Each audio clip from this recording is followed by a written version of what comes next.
Like Judaism, Islam is a religion that values actions above beliefs.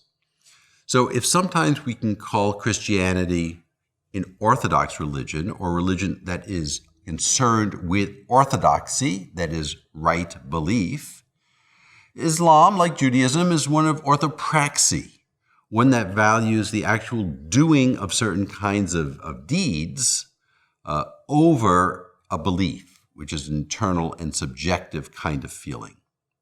Islam developed a rather comprehensive system of law. That system of law is often known as Sharia. Sharia is a kind of Islamic equivalent of Jewish halakha, or law. And it encompasses the set of rules that are supposed to govern the way we live our lives in accord with the will of God. Sharia, as it's actually developed and put into law books, is known as fiqh, which is the jurisprudential expression of Sharia. In Islamic law, all human actions have one of 5 designations. There are required activities, there are recommended activities or actions, there are actions that are neutral, right? That Allah neither doesn't care about how they're done. There are actions that are disapproved of, and there are actions that are actually forbidden.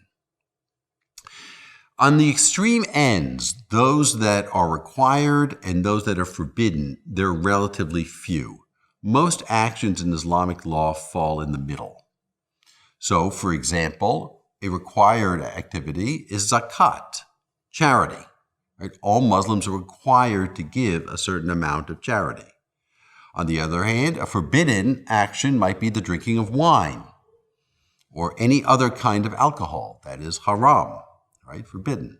So those are just a couple of examples. There are obviously other activities that are either required or forbidden, but again, most of those activities fall somewhere in the middle. As in Judaism, there's no centralized system of law.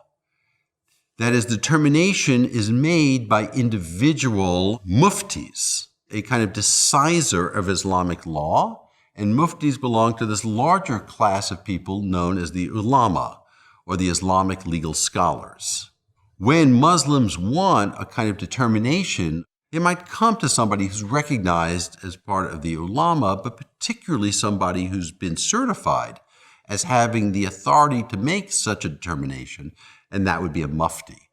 However, right, a mufti doesn't have any kind of divine authority. A mufti, like a rabbi, acquires his authority, and all muftis are men in the Islamic tradition, acquires that authority only through a particular kind of study and achievement of almost an academic credential. So different muftis have different opinions. And just as there's diversity among many different other kinds of dimensions of Muslim communities, so too there are certain kinds of distinctions and differences among different muftis, even within the same community. So there can be a kind of legal plurality, once again, as we do see in the Jewish tradition. There are, however, broad agreements about the sources, the methods, and the schools that govern the production of fiqh. So the sources of Islamic law tend to be the Quran, of course, and the Sunnah, that is the Hadith, and its precedents.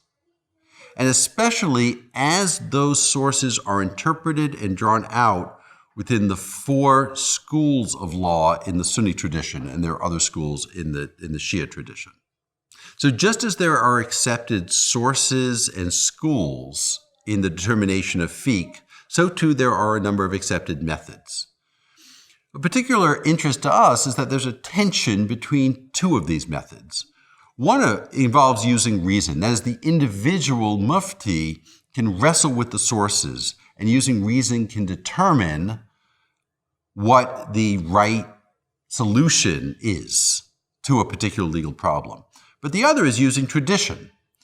That is, to go back to precedent and not to rely on human individual, especially individual human kind of reasoning. So you have this tension between kind of tradition and consensus, that is consensus of an actual Muslim community, and that of the kind of individual efforts of individual muftis. And that's a tension that is actually plays out even today in the legal reasoning within Islam. When, though, a determination is made, right, by somebody who, like a mufti, right, about what it is that somebody should do, is required to do, how to do things, etc., that determination is encoded in what we call a fatwa. Right? So a fatwa is really a response, and it's equivalent to the Jewish responsum, as it is not just an answer, but it's an answer that often has a kind of reason behind it, with its sources and the reasoning behind how it came out to a particular decision. A fatwa can also be, of course, as it's famously used, a decree, but much more commonly it's simply a legal answer. Since Islam, for so long, was actually part of the state, it was the state religion, it had an important role within the state.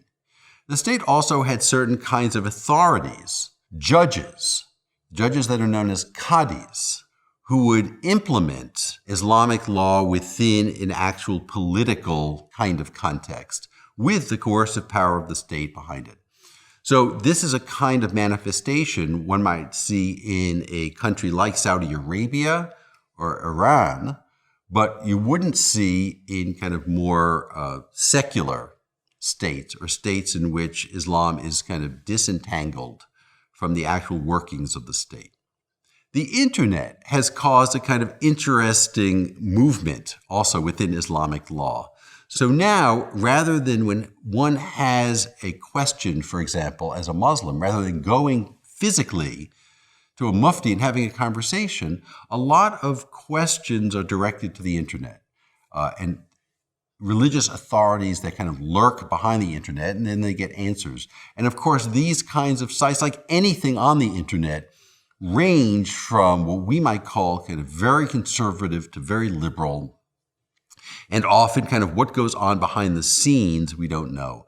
But there are a number of such sites on the internet, and they're certainly worth exploring to see how Islamic law kind of plays out now in a global context.